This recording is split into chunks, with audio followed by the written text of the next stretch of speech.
I want to use this opportunity to welcome everyone to the first day of Sparks Woman. I'm not hearing you clap. The very first day of this women conference, the top ladies conference, and we are launching out with Heart to Heart with Dr. Stephanie on this first day. I believe it's going to be very interesting, and I'm just here to introduce our panelists and also the compare. And without wasting any time, I'll start from the first panelist, and is someone who is an alumna of River State University, where she studied law, a seasoned in-house counselor with 19 years of dedicated service, currently serves as a deputy director in a government parastatal.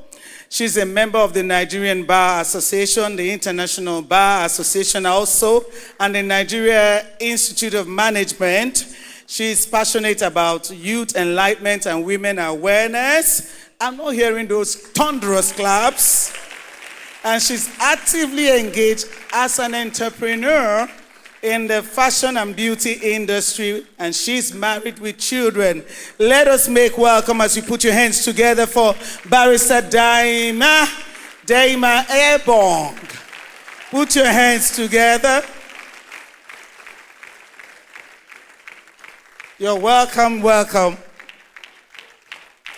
Maybe you come in here, through here, and choose any comfortable seats amongst the red. And then I will introduce the next person, the next lady that we have here. She's a guidance counselor by profession, a graduate of banking and finance, and also the resident pastor of HillTop Eagle Island branch, happily married, Pastor Charity Musa. Am I hearing your claps? Put your hands together for her.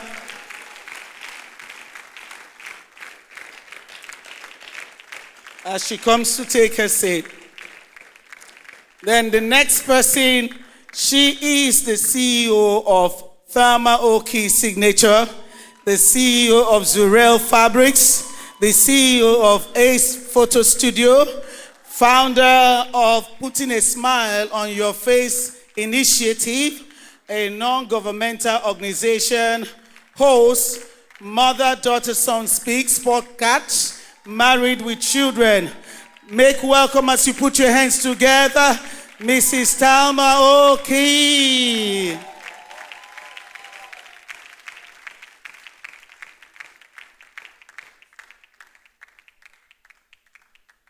And then, this person is not strange to River State at all. She's not a strange person to the public space. Every day she seems to be talking. So she has a sharp mouth. She's an electrical electronics engineer, an accountant by profession, CEO, executive chef of Culinary Academy Port Harcourt. She's a brand influencer, story editor, author of the book Food and Emotions. That one I should look at. Currently hosting a relationship show, Love Matter, on Wazobia FM. She's married to a king. She's married to a king. Please put your hands together as you welcome Joy Osai Onwumere, a.k.a.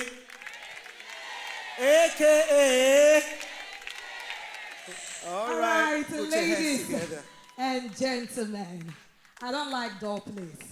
Wherever I go there with stew. Mommy, you forgot to add that. Which one? The lady with the... I will leave the stew. Thank you, ma'am. Ladies and gentlemen, you are welcome to today's special edition of Heart to Heart. Before I go over there, permit me to say, I'm going to greet my father in my language. In my place, we used to say, Ajiesa. So permit me to tell my father, Daddy Ajiesa. Look at the woman you made. You like her?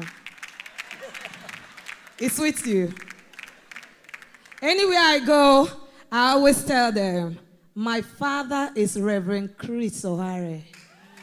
And my mama is Dr. Stephanie OARHE. Period. Do you hear that?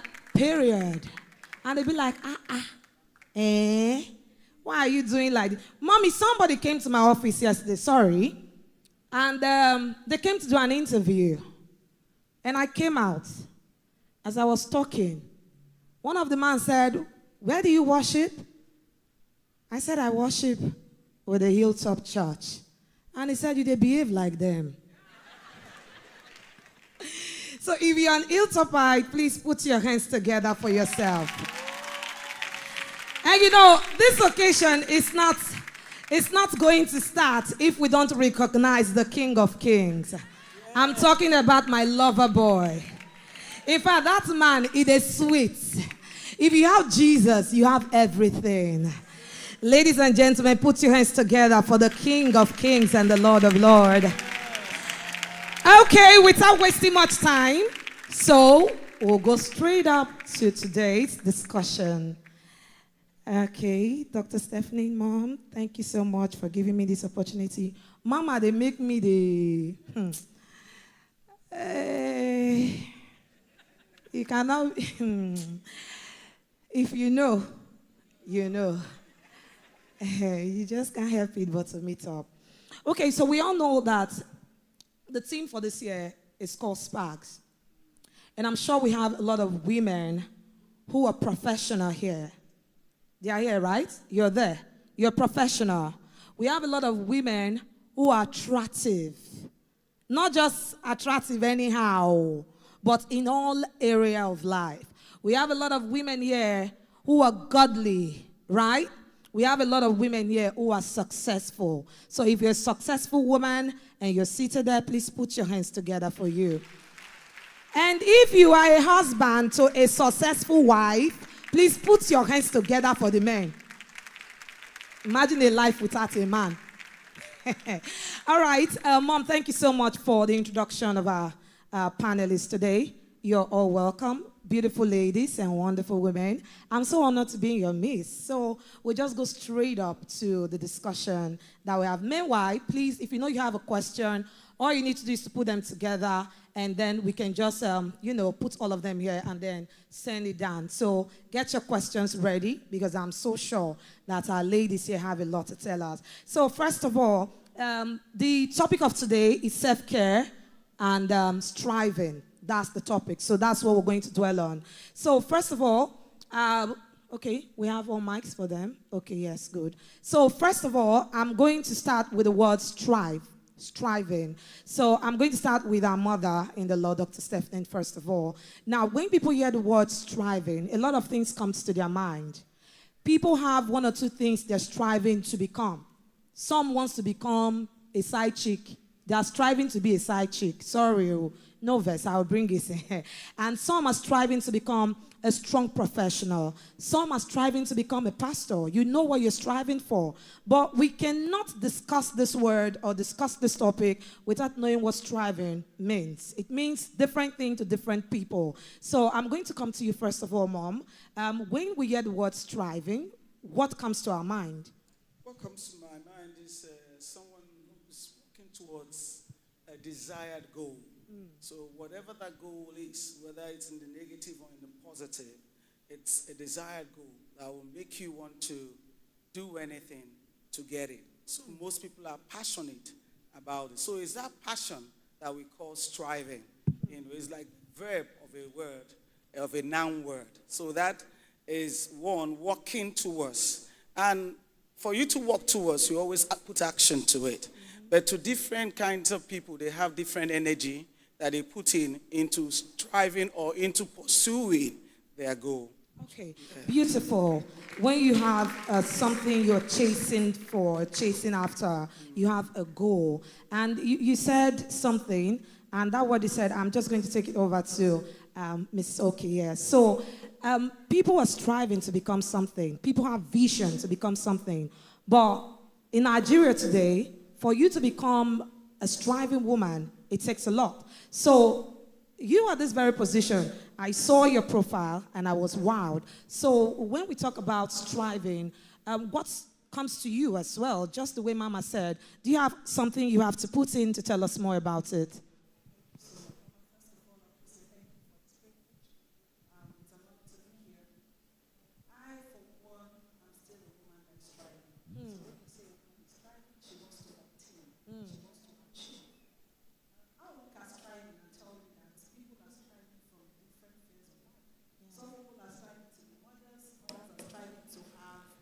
Vision. Some are still striving in their minds, because sometimes you may meet someone tomorrow today and say, "Oh girl, what do you go like to do? If I give you 5 million now," you find out that at that point she doesn't know, meaning she's still in the process. She's still trying to, she's in that her striving place where she's thinking, where am I going? If I have this opportunity, what can I do with it? So as a woman still in the marketplace and still striving, I am always motivated. But one thing I can tell you for sure, your spirituality is the basis for strive. You know, you have to have that anchor. That anchor is what gives you the word, where you put your faith to work, and you keep establishing. Things will keep coming up. And once you're a woman that is in her place of strive, you'll keep pushing it. Please put your hands together for her. That's amazing. We keep striving. Even when you think you have, you still keep on pushing. Yes, I'm coming to you now, ma'am. I've seen a lot of people who said they are striving to become something. So I want to ask, what is the difference between finding oneself and you striving?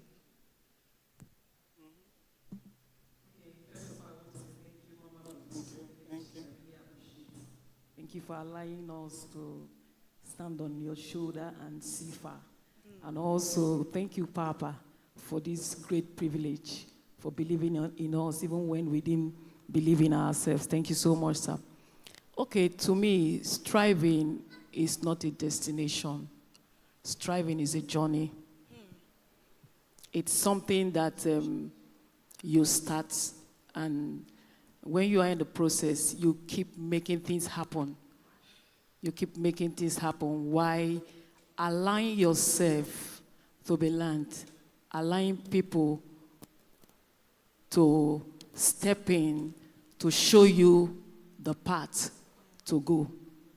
To me, that's what striving is. Okay, I would still like us to elaborate more on it, because, you know, taking from what she said, it seems like when you're striving, it also looks like you're finding yourself. So I was trying to ask, if striving and you finding yourself, what is the difference between these two things? Because it looks like they are all working together, but something is actually separating both of the word.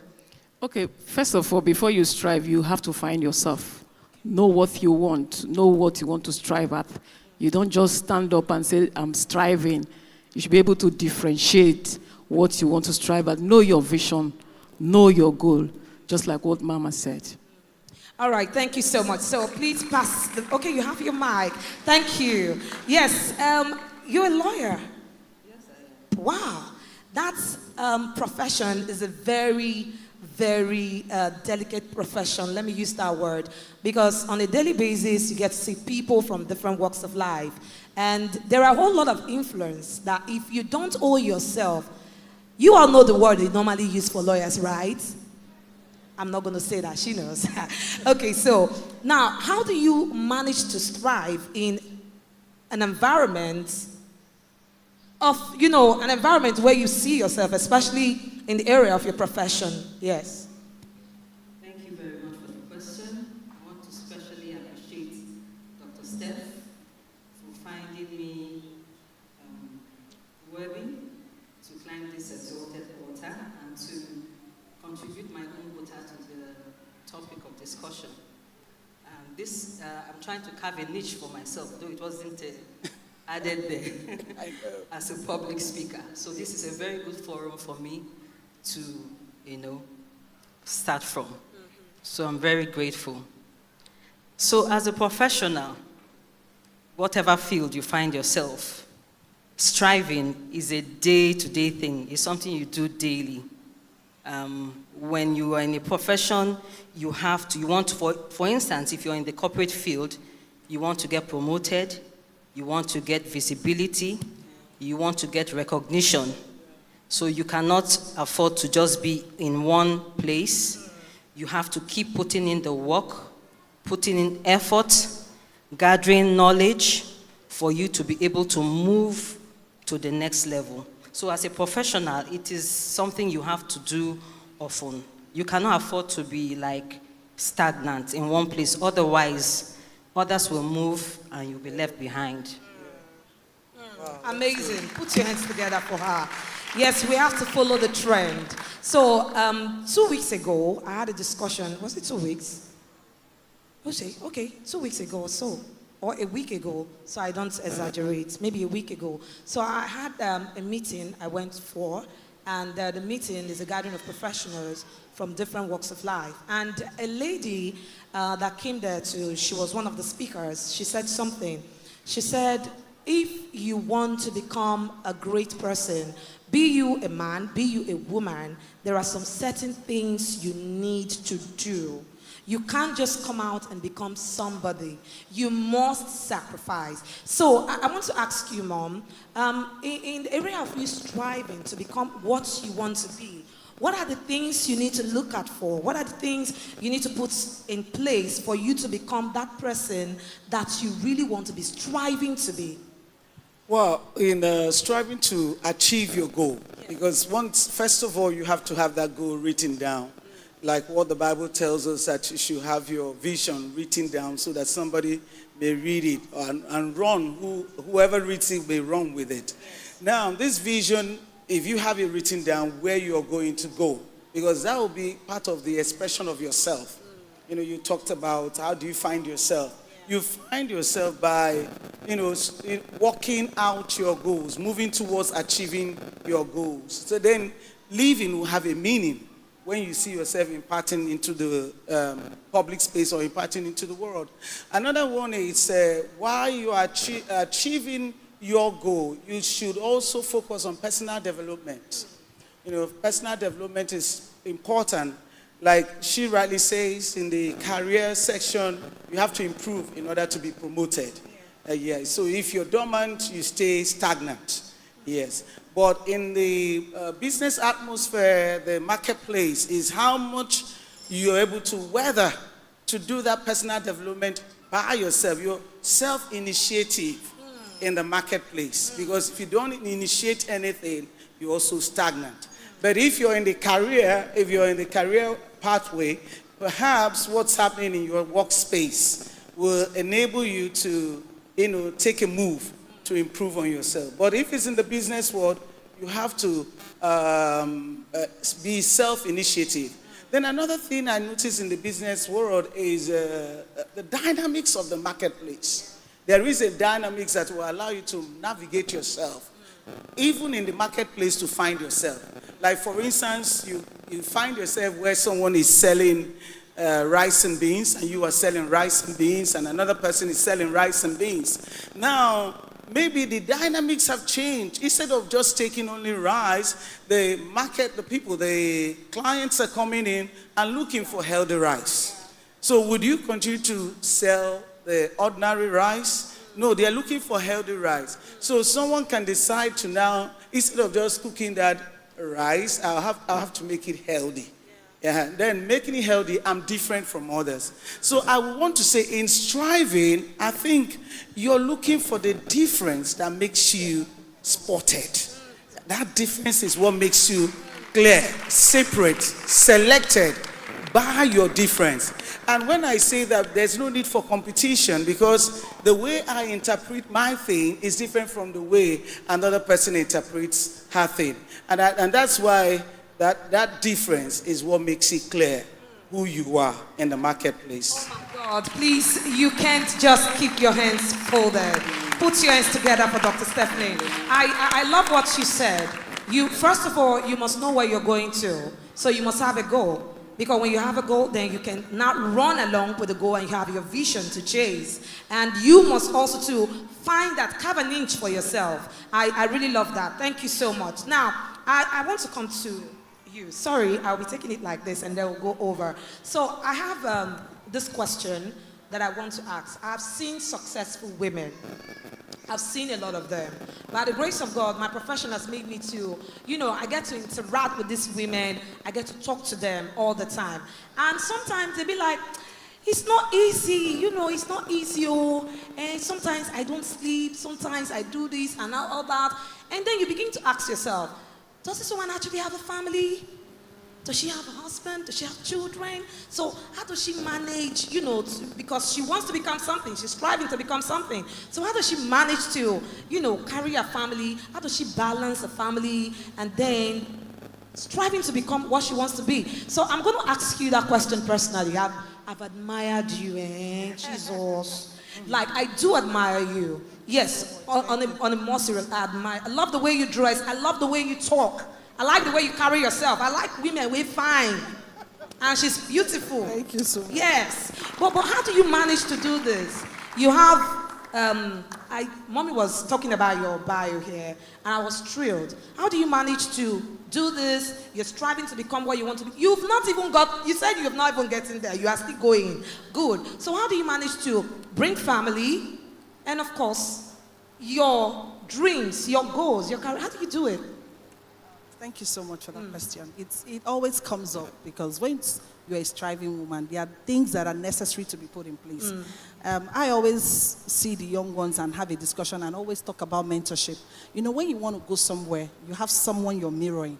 You tend to ask the question, how did this person get there? How did they manage? When it comes to business, I can tell you the key thing. We can't underestimate the relationship between God the Father, God the Son, and the Holy Spirit. It also occurs in every phase of life. You find out that the core thing for every businesswoman to strive is good stuff, which means good relationship. How are you able to carry your people along? Can your business function without you? A couple of days ago, if I must say maybe a day or two, a client of mine came and I had a revamp. I did a total revamp. And she asked me so many new things, what's going on? I said, I've gotten to a place where my business should be able to sell itself without me being there. And for me to get here, I had to develop stuff. So it's been a journey, but I'm where I am now comfortable, where I can be anywhere in the world and things are happening. That also means I narrowed my business to a particular point where a customer does not need to feel me to feel satisfied. Meaning I have set a standard for myself. This is my standard. I am not going beyond this. It's like having a recipe. I was trying to tell someone, you go to Mr. Biggs, it's the same taste. You go here, same thing. Same thing applies to our business. So when I feel a staff is not competent enough, instead of being somewhere, talking or doing another thing, and I'm getting calls for disappointment and all of that, with time, I have come to filter. And it boils on relationship. And another thing I can tell you for free is mentorship. Having that someone that has set that bar, so it's not impossible. So pushing the bar, gathering your people, that is the core strength of every business. Wow, amazing. Thank you so much. Mentorship and have a good relationship with whosoever, your staff, and then set a structure. I love that part of it. Structure is very key. So I'm coming to you, Mom. I'm coming to you, Mom. I'm supposed to have the names, but it's okay. All right, Ma. So I'm coming to you. Now, this question, I'm directing it to you. I've seen women who are successful, striving to define themselves through their careers and accomplishments, but at the end of the day, they still could not do that.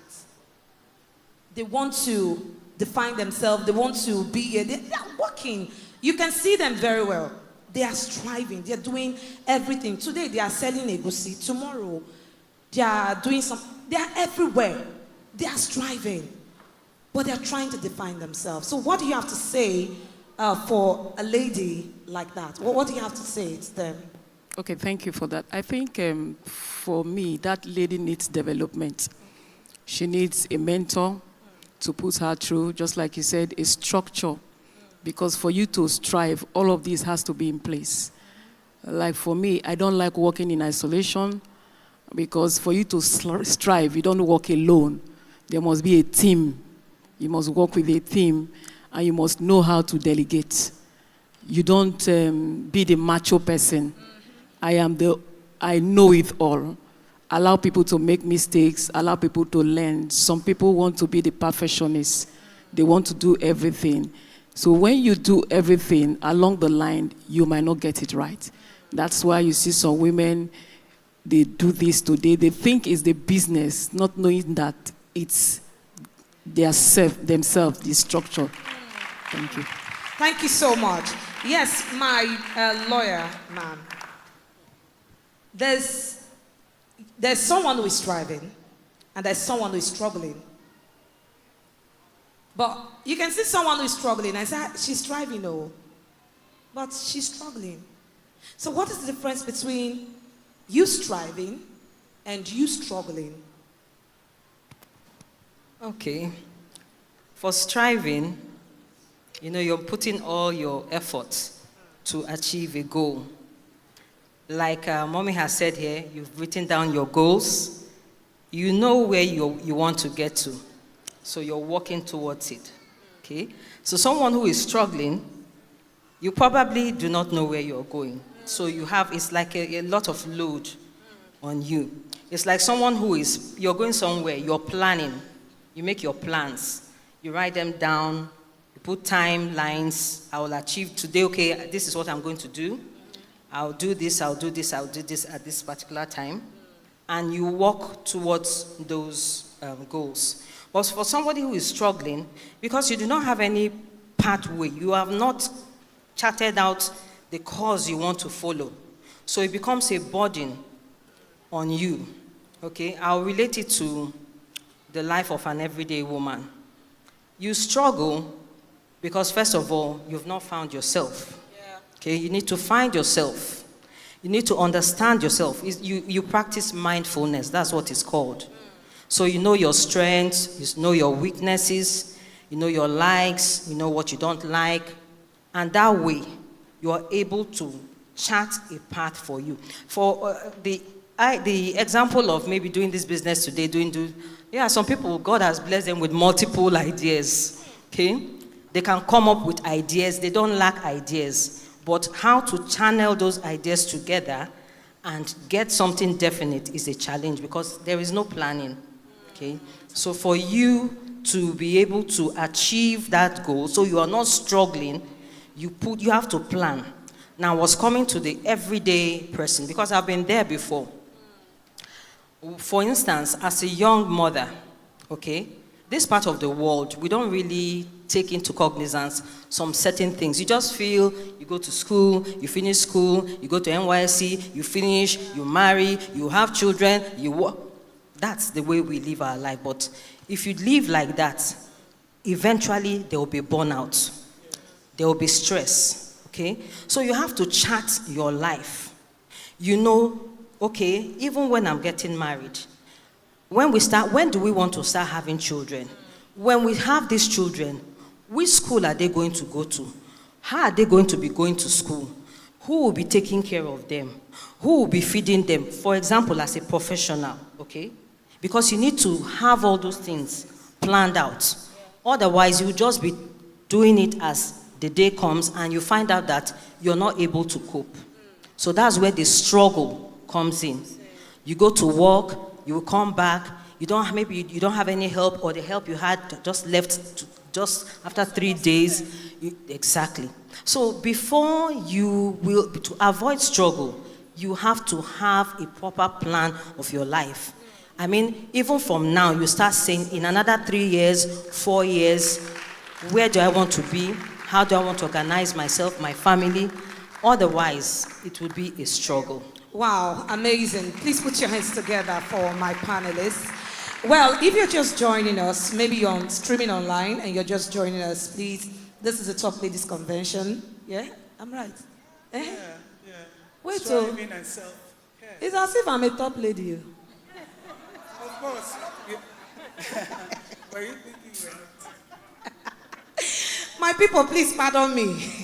So it's Top Ladies Convention. And if you're streaming online, please, thank you so much for joining us. Don't forget, your questions, we will take your questions. And of course, my panelists, they're all seated here looking beautiful. Dr. Stephanie OARHE there. Please just put your hands together so let's meet her, so that they will know that we're also connected to them. Dr. Stephanie OARHE, and of course, we have, yes, Mrs. Thelma Okay, she's there. And of course, we have nationalist barrister Diema, right? Ebong, yes. Sasongoma people, Ebong. And of course, too, we have Mrs. No, I've called Thelma. I'm trying to get yours. Pastor Charity. Omo, please put your hands together for them. Sometimes, I used to look as if like, but it's okay. We'll all get there. All right. So let's move on. Now we're talking about striving and self-care. And these two things, they actually go together. Because sometimes when you're striving to become whatever you want to be, you can literally forget about you. Like you're existing. You feel like you're not even there because you want to make more money. You need to look good. And if you want to look good, you have to hustle. You have to struggle. But I don't really think you need to struggle hard to make enough money. You understand? If you have your goal, you have a vision, you have planning, you have structure, then I feel you will not struggle to make whatever you want to make. So let me come over to you now, ma'am. When we talk about self-care, a lot of things come to mind. Personal hygiene, mental health, mental well-being, you trying to stay healthy. And as a lady, it's really, really difficult, especially in Nigeria, in this our country, for you to have a proper self-care. Not even the government now, you as a person, is very, very difficult. So when we talk about self-care, what are we trying to say? Are we just talking about you trying to eat well, buy clothes, and look well? Or we have something else about that? When it comes to self-care, what people look at varies. But really, self-care, if I want to summarize it, is equal to your thoughts. Is equal to how you process things in life, how you think, because the way you think is the way you are. So it's not about the environment, it's what you make of the environment through your thinking. And that's why when we are striving to walk, there's some loads we put on ourselves that are not even necessary. Those, you put a burden on you that is not there. You put an assumption that on you that is not supposed to be. But if you have programmed your life to be simple, and what we're saying is striving to look at your goal. You know, the Word of God says that Jesus, for the goal that was set before him, he endured the cross. So the struggle that we are talking about will not be a point if I have my goal and my eyes are set on it, not on the distractions. So if my eyes are set on my goal, so I know when this is not my goal. I know when this is not my cross, I cannot carry it. But like you're saying, some people are carrying everything, so they are struggling and they have not found themselves. And we also allow that process for them. But the way to navigate through it is to guard your thoughts. The Bible also says that we should guard this heart, because it's from the heart that you actually think. You know, it's talking about the soul, where you also think, you know. Then he said, guard this heart, out of it flows the issues of life. So if I'm guarded in my way and I process how I think, it's very important. There are some loads I won't put on myself. Now we can be in the company and then there is this work overload. Then I can be able to talk to myself. That's a self-care. Do you know when to say is enough? Because my body is literally burning. It is demanding that rest for me. And then some people don't even know it as rest. Now, when you can process it as rest, you have allowed the cells to convert it to stress. And when it's converted to stress, then you'll be frustrated, because the hormones that are released when you're stressed are not the good hormones that God actually planned to stay in your body. So that hormone eats you up. You get irritated. In fact, some psychologists or some medical, psychologists or those who are in the hormonal side, if they're under medicine, they say that we are a bag of, hormones. If I want to smile, there's a hormone that is wired by God to supply the smile. You don't just smile. There are even muscles that are controlling your smiling. So if you don't even have oxytocin, that's the happy hormone, the happy hormone in the body, perhaps that person will frown forever. Because you lack the hormone to smile. So that's why when it comes to mental health and wellness, a lot of people do not know what they don't have. So somebody can be depressed and not know the person is depressed. So that's why I said it's simply your thoughts and the interpretation of life, how you see life. But to make it very simple, we should guard how we reason, how we process things. And self-care is virtually not putting that load that you don't need on yourself. God, please put your hands together for Mom. I didn't see that part coming. At that first point, I didn't see it coming. It's actually your thoughts. The way you think, the way you reason, the way you carry yourself. Because your thoughts control your emotions. Yes. Like now, for instance, tell yourself, I want to cry. I will cry now. As you continue to say it, in a moment, you cry. Yeah.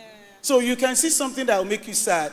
Like my husband will always catch me if I say, this pain is just too much. He says it's not too much. I say, but I'm seeing you're winking. He says it's not too much. It's getting better. Because as you say it, there's a lifting that is off you that when you hear it's getting better, you're walking towards improvement. Rather than say, it's so much, it's painful. Then your body will react. You will receive that, it's very painful. So that's why the thoughts affect you, during self-care. Wow. Yeah. Please put this together for Mom. You talked about the happy hormones, and you talked about the hormones that control you to smile.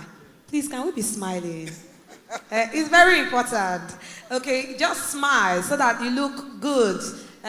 Please smile now. Yes, smiling. Okay, so let me come to you. Now, if we said that self-care is the way you think. Majorly. Yes, majorly, the way you think. A lot of people might just say, okay, since it's the way I think I'm beautiful, so I don't need to do anything because I'm beautiful. It's my thoughts. So I don't need to wear anything. I don't need to touch my face because I'm beautiful, because the way you think. So can we also bring self-care to physical and not just... Yes, so you get what I'm trying to say. So what do you have to say about that? Well, for me, I'm actually a literally example to that. For me, I would say self-care, because Mommy virtually touched every area of it, from the thoughts to the hormones and all of that, because while preparing, all of that came through my mind as well. But I will also narrow it to intentionality. How do you intend to feel? So knowing that you're in control. When I started attending HillTop years ago, I learned a lot. I think my father in the Lord was in the phase of teaching some kind of science, because it was under this teaching I learned that I was in control of everything I want to feel. So we don't just come here. We come here and we're actually enlightened on areas that we haven't thought of, reaching. So having that thought from then till now, I can tell you I kept on improving. Because now you know that your subconsciousness, that's why somebody can say, why are you depressed? Because it feels to me like you're in charge of that feeling. You have decided to dwell on it. Yes, you might be going through something that's making you feel that way, but you're also in control to shake it away and say, I don't want to be in this feeling. Like when it comes to self-care for me, being intentional, I tell everybody that knows me, Sunday is my favorite day of the week. So for me, looking good is my worship to God. Wow. Somebody will look at me and say, oh, she's always coming out every day. I am intentional. I am so intentional that some few months ago, my son said he wants to be free to church. I said, please, can you define being free to church? He said, Mommy, it's hot, the weather, I just want to be free. I said, so what do you want to wear? Joggers and t-shirt. I said, if you were to go to a governor's place now, or your daddy say people are going to Uncle Somewhere's house, will you go feeling free? Now you are going to the King of Kings and Lord of Lords. You want to be free. So for me, there's no casual Sunday. It is Sunday for God. So I adorn myself with ornaments. I am a place of worship. I give myself in worship. I give my look in worship. I give my body in worship. And that also makes me feel good mentally. So because as a woman, it's in the Bible, you are turning yourself, you look at the mirror, it makes me feel good. So you see me on Sunday, I have very good hormones. I'm dancing away, I'm smiling away, I'm jiggling away, I'm videoing away. It's my best day of the week. I love that. I love that. You see, I think, was it yesterday or the day before yesterday? My younger sister, she worried me. So my younger sister said that on Sunday is Christmas. So Yes. every Sunday, as you're coming out on Sunday, how can you just come out on Sunday? You just be looking like that. No, now when you're coming out, you call out. You understand? You call out, and when they see you like this, they be like, what's up? What's happening? Say, oh, man, at church they go, Yes, so that the angel will not see you and pass by. Exactly. You understand? Because angels, they like good smell. You understand? All right. So let's come to you now. When we're talking about self-care, at what point a man or a woman will come to realize that all I need right now, I need to take care of me? At what point? Because most people, they don't even know. They don't know that I don't want to be selfish. I've seen someone that said, I'm feeling guilty because I took myself out. Like, I'm guilty for taking myself out. Jesus, I love me. So, at what point would a man or a woman realize that I need self-care? Okay, for me, I know that recently I don't like wearing wigs. Yes, I want to expose my hair because I want the fresh air to come in. But in the other hand, when I'm going out, I go to some places and some people just say, Pastor, I'm like, who is calling me? I might not even know them. They will say, Pastor. So I intentionally told myself, you must wear wig. Not because of me, but because of people that are looking up to me. Yes. So wherever I go, I intentionally make myself look good. Because of the people that are looking up to me. Yes. And also in church, people are looking up to you. So they put you on your toe. Always look good because of people out there watching. Nice. Yes. Thank you so much, Pastor. Okay, so I'll come to you, a barrister, a lawyer. Barrister, a lawyer. All of them. All of them follow join. So I'll come to you, but as it stands right now, our questions, we're going to be taking questions, okay? And I have some questions here. I'm also going to take those questions too, but we have someone standing by. So let's just have your question. So you just do it shortly, and then. We have a question that says, how do I balance self-care and a home front? When should women draw the line with responsibilities in the home? I work, he works. We both provide financially. I still run the home in terms of chores, cleaning, cooking, school runs, and all. It's crazy at times. Where should we draw the line so I don't suddenly break down? Amazing. Yeah. Yes, Dr. Stephanie. One thing about people is that how you start your relationship, how you start your marriage is how it's going to run. So when there's lack of partnership from the very beginning, that's how it's going to run. And then towards the end, or maybe after 10 years, 5 years, you have women burning out, because you talked about burning out. Yes. Actually, lack of self-care makes you to burn out. Lack of self-care, you have depression. All those kind of, you become sadistic, you're irritant, because you have not taken care of the, we're talking about living cells. Your whole body, sorry sir. You become suicidal. That's when you take it to the very, very extreme of it, yes. So you find out that you need that balance. So for instance, how I started my own marriage is that when the children were overwhelming, I could tell my husband, please, I need this rest. I am actually tired. So can you take the children to the restaurant? Go and have a good time with them so I can rest without the noise. Those days, the noise kind of all the children, some people like it. But I have grown to learn personalities are different. This is me. There are some people like, I really envy, I don't envy them, but I really applaud junior church teachers. Because when you go into their midst, the noise alone.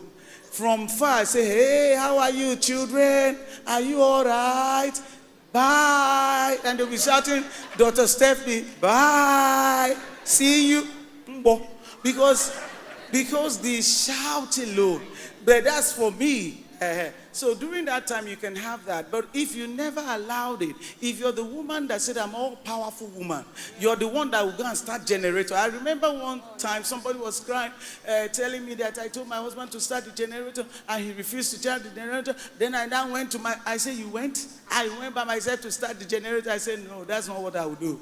I won't start that generator. I'll tell my husband, you need to start the generator. And if he says, wait for me, I'll bring all the fans that I have to fan while I'm waiting in front of him. While there is you have to use humor. You have to use wisdom. You have to use knowledge. All of them inside the whole thing. Amazing. I like that part. Okay, I like that part. Me, I love soft life. Oh, I don't know about you. For me, I feel that there are some jobs that you are a man. What a man can do, me, Lady J, I cannot do it. I'm not among the people that will say a woman will do it better. What a man would do, a man will always do it. So if it is I can't drag generator now. You do it yourself. So, ladies and gentlemen, thank you so much, Mom. And I hope you actually answered that question. Because partnership, I've come to realize that partnership is key, even in marriage. The two people need to come together and agree. You get me? So if, for instance, I'm running errand and you are there, you're free, why not do them now? And then I think we also know how to tease, just like what you said. Yes. You call her and our dog big man. Yeah, so there are lots of dynamics to it. Like somebody can be sitting down and say, oh, I have a husband that is obstinate. Yeah. So when you come to that, it's now your bag. That's the bag that is unfolding in your life. So you have to list out what you're going to do to help yourself. Like, I'm going to pray about this. If this is a man that does not have a heart of kindness, Lord, that will be my prayer point for that man. That he let open his heart to be kind, to recognize that I need help. Because only you doing it is just tantamount to burning out and killing yourself over time. And you get the ladies, get older than their age because of the several duties they are doing. So I also want to tell the men here that when a woman says, I'm tired, please do something.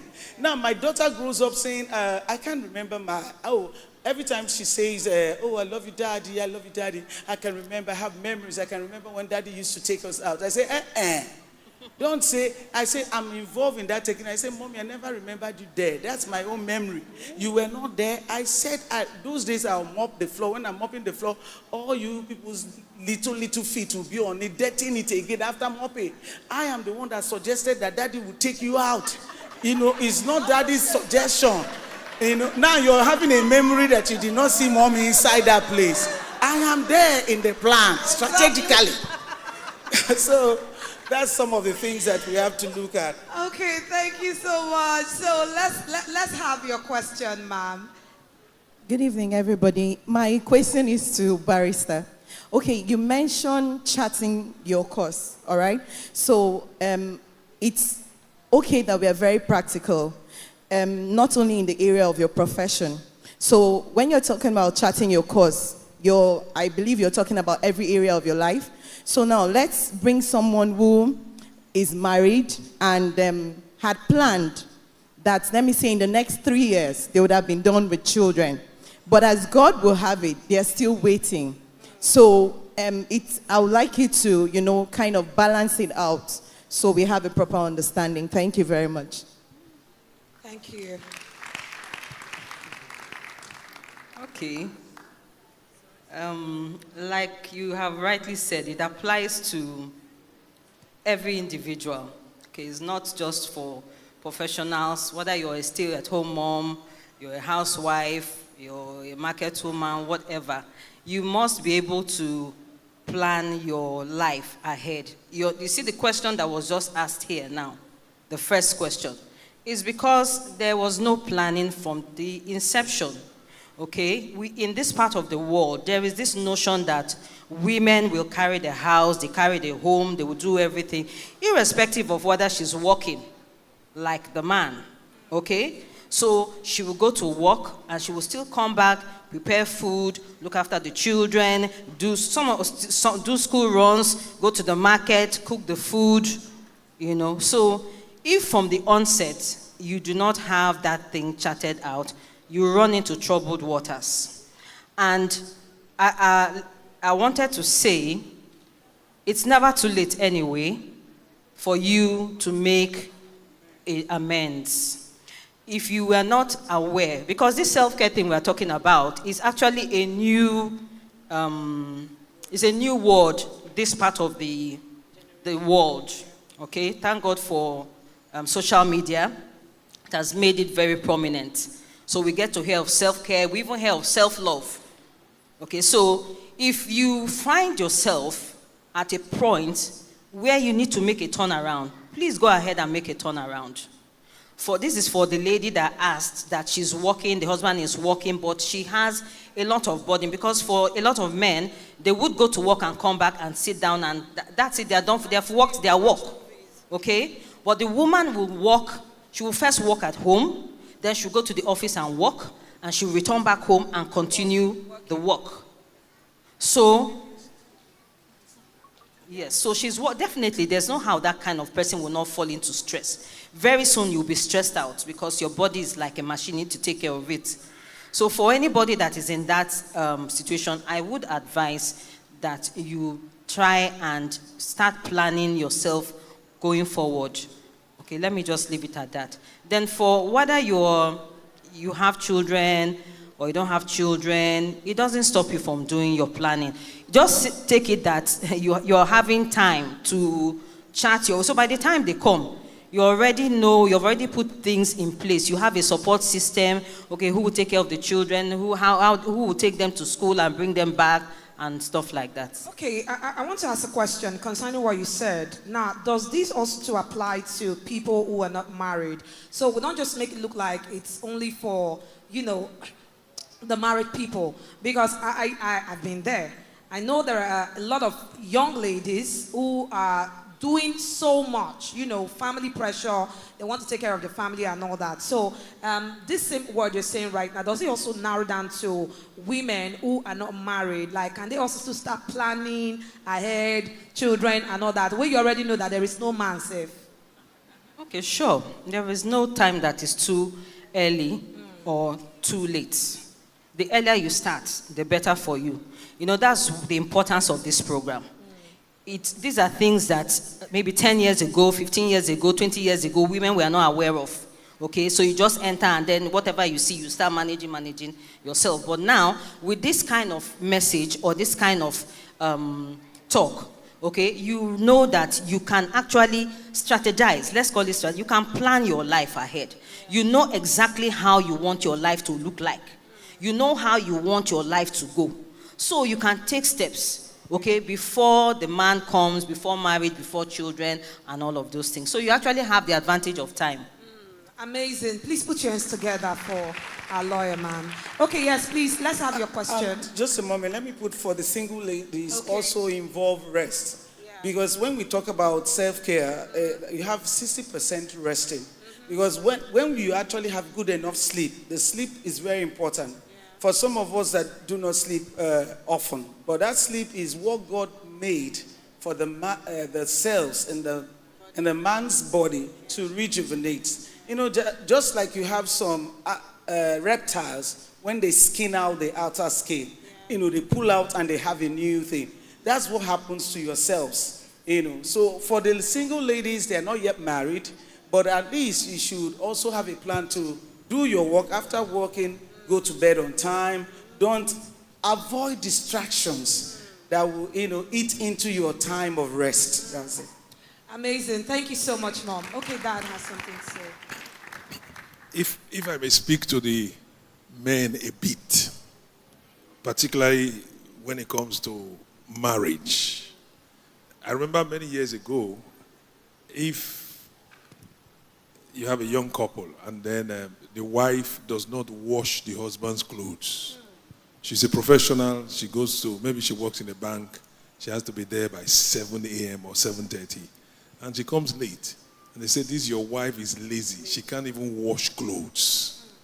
So she's supposed to come back home, wash the clothes, cook the food, and do all of that. So I remember here in church, I was challenging the men.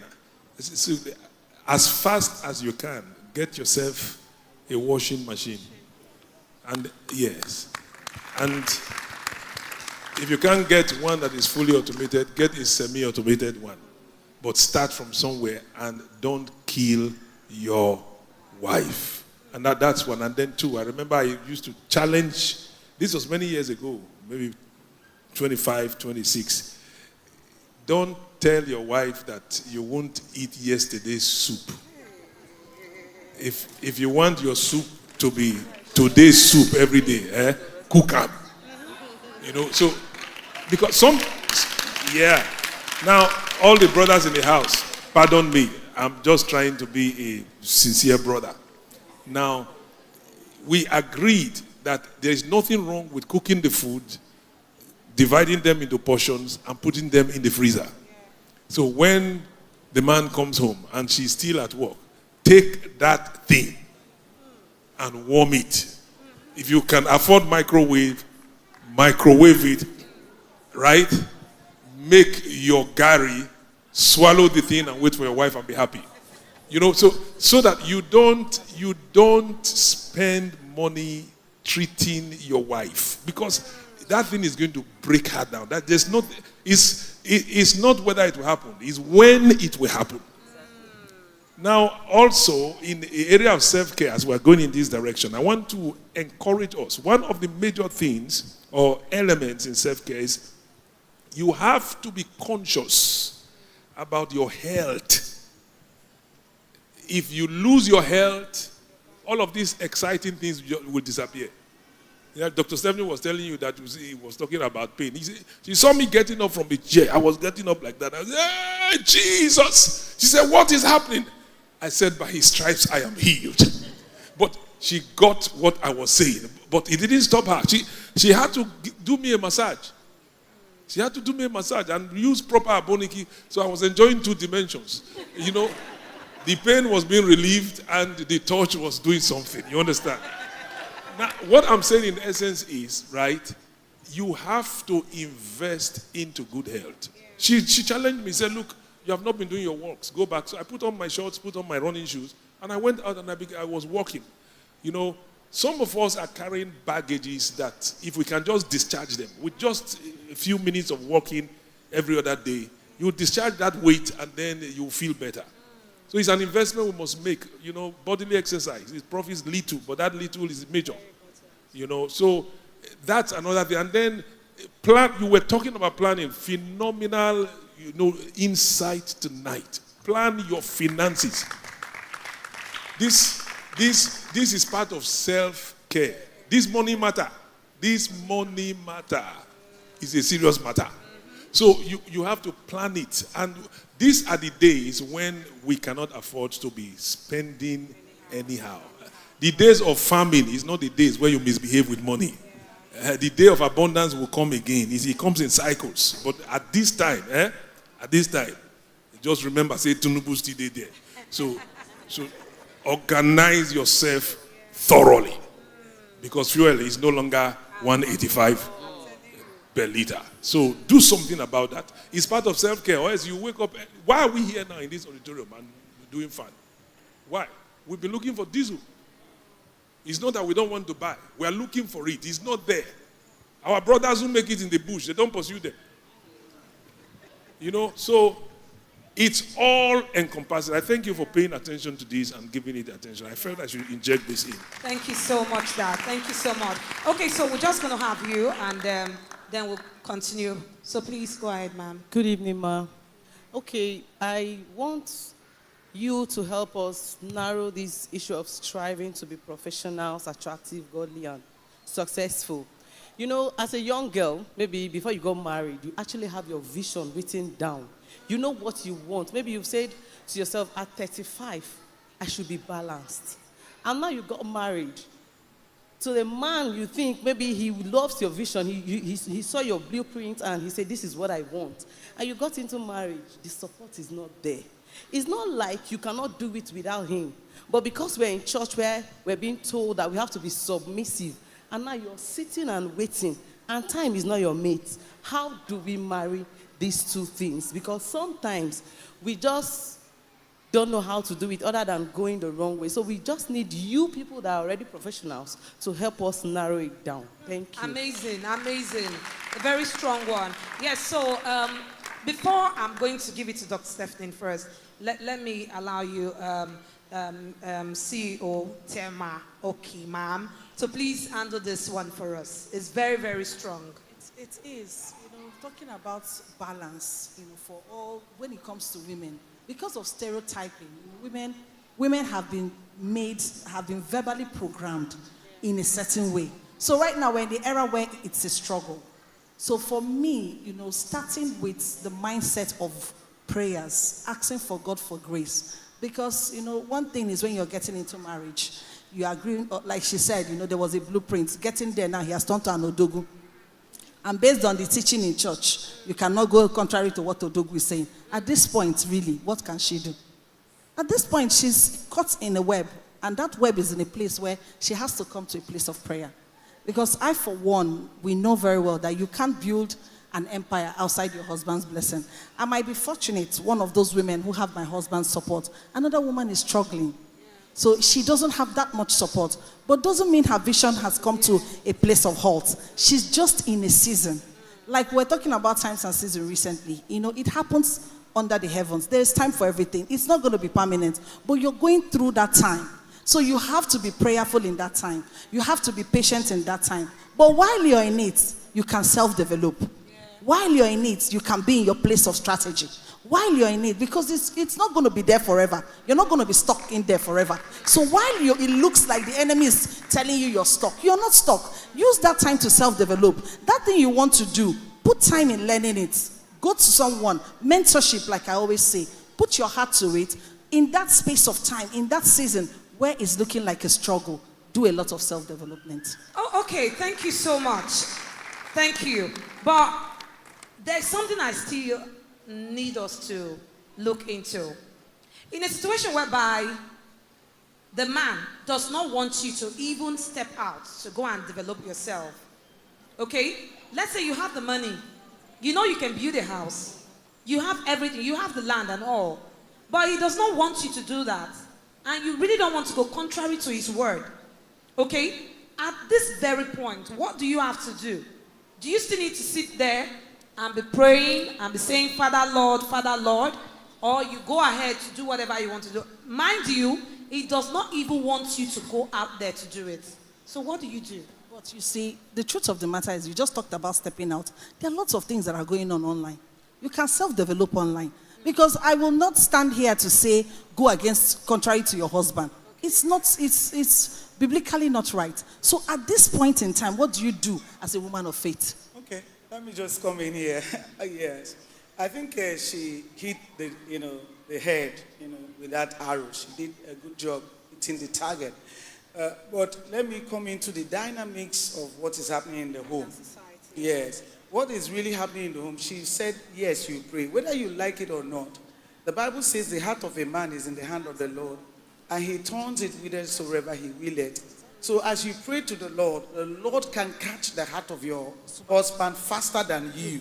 And again, let's also not forget that these men we call husband grew up from an environment. They have formed a paradigm and a way of life that affects them.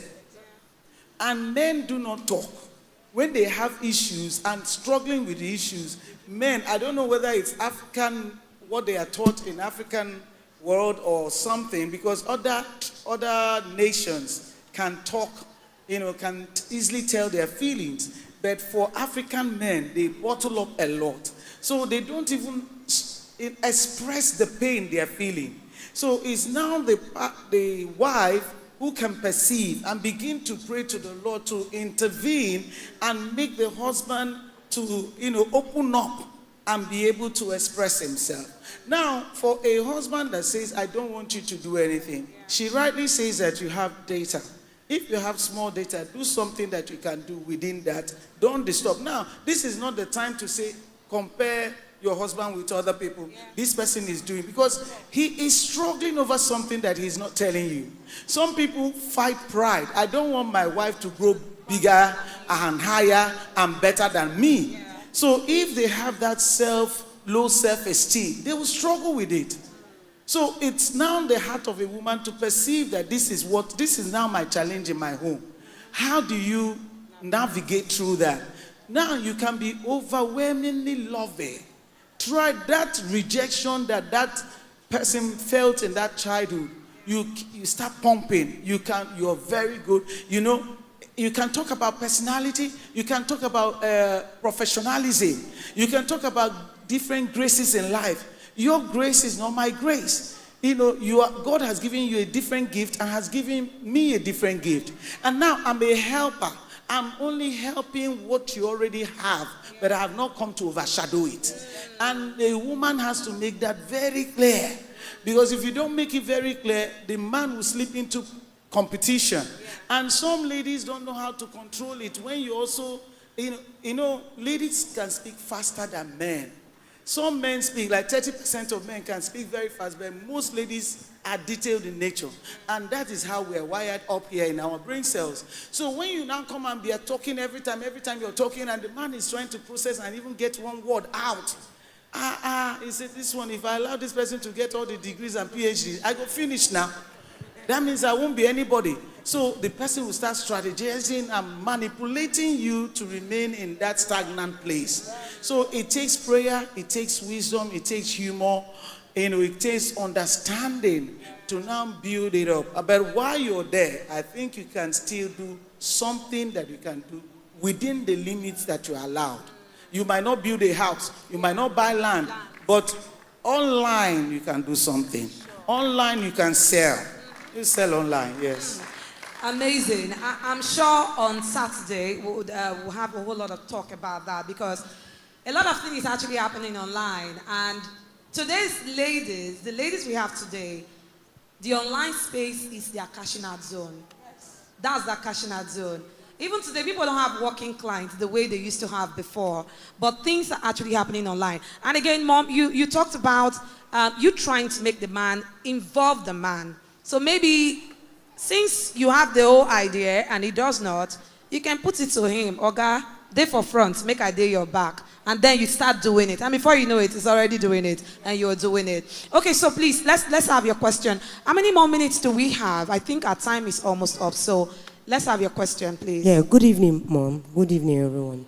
Yes, my own question is that, among us we have some widows now that have children with what is going on now in the country. How would they manage the children and self-care? Even some people that their husband is not even assisting. Because some people will see it in a way that, okay, it's because you people have arrived. That's why you are saying self-care, self-care.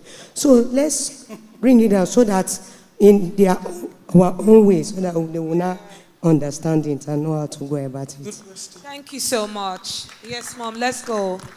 Let's go, please. Wow, why me? Pastor now? I'm coming. I have a question for her. So wow. I need you to take that, and then I'll take that to her as well. All right.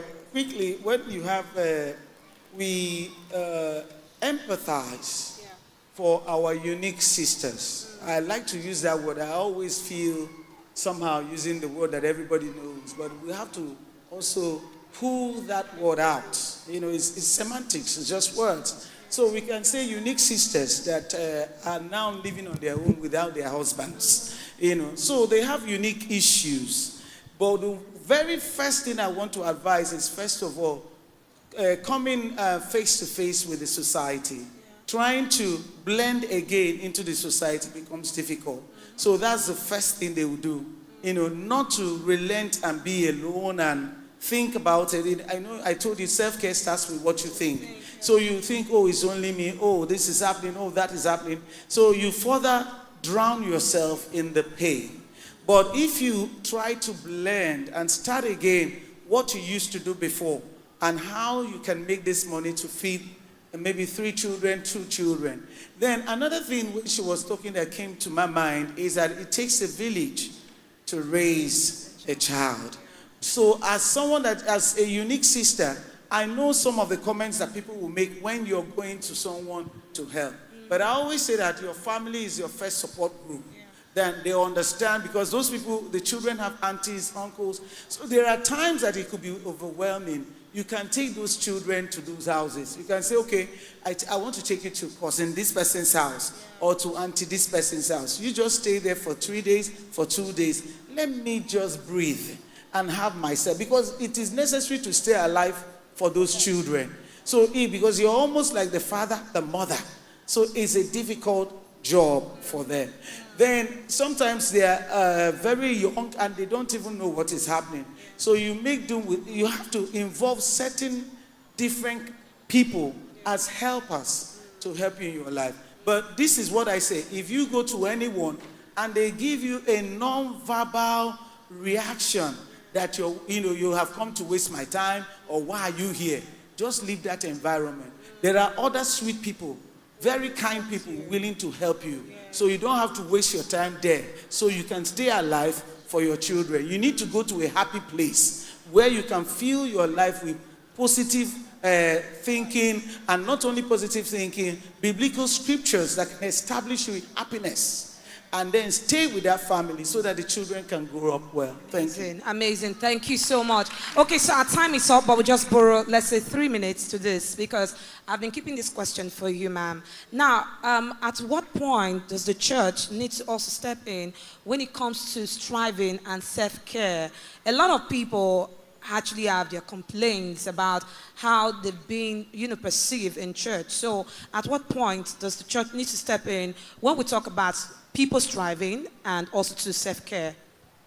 Okay, I think the people has to know what striving is and self-care is. I think that the church should engage them in development, because you see, when the church give physical thing, these same people will come back. Yet they will come back. So the church has to develop them, and the people has to make themselves available to be developed.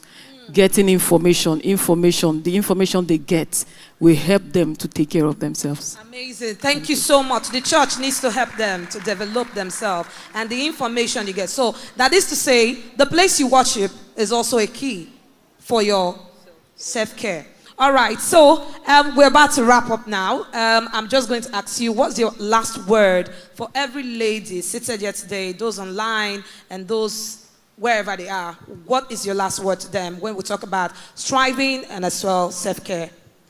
Okay, so for me, self-care is a holistic approach to taking care of yourself. Okay, it's both your physical well-being, your emotional well-being, mental well-being, social well-being, environmental well-being, and your spiritual well-being. So while you're striving in your daily activities and in everything that you're doing, as important as it is also important to take care of yourself. So it is important you prioritize self-care so that you can achieve and attain all your goals. Spiritual well-being is also very key, okay? Connecting with your maker. Engaging in spiritual exercises, okay? Like we come to church, we hear the word of God, we pray, we fast, we worship. Allowing yourself to be in the presence of the Lord, okay, is part of self-care. Because when you meet some kind of situations along the line, you might have done every other type of self-care, okay? But that particular one is what will really help you to attain your goal. For instance, if someone is going through depression or anxiety or, stress, there are some things that even if you eat well, even if you exercise, your emotions So keying into the word of God, keying into the presence of God for me is very important. It's very important. Thank you so much, every one of you, all our panelists. Thank you so very much. Yes, let me say thank you to you, our barrister, and of course to you, ma'am, and to you, ma'am, and to you, Dr. Stephanie. Now, my take on this is, as a lady or you're a man, get to understand that you are important, you're worth it, okay? Put God first. Make sure whatever you're doing, the God factor is there. And also engage your mental mind, because for me, I think if you're not engaged here, then every part of you will be disengaged. So we should all do that, put our hands together to make things work. First of all, Mom, thank you so much for having me. Daddy, thank you so much for having me. And the church, thank you for having me. We're sure that you're going to enjoy yourself. On Friday, we are coming out. It's part of self-care. Come outside. Go and see what is happening outside. Things are happening, oh. So we are going to watch movies, right? So please come outside. It's part of self-care. So that when you go back home, you see some fine things outside. And then come back home again. My name is Lady J. Have yourself a blessed evening. Thank you so much, ma'am.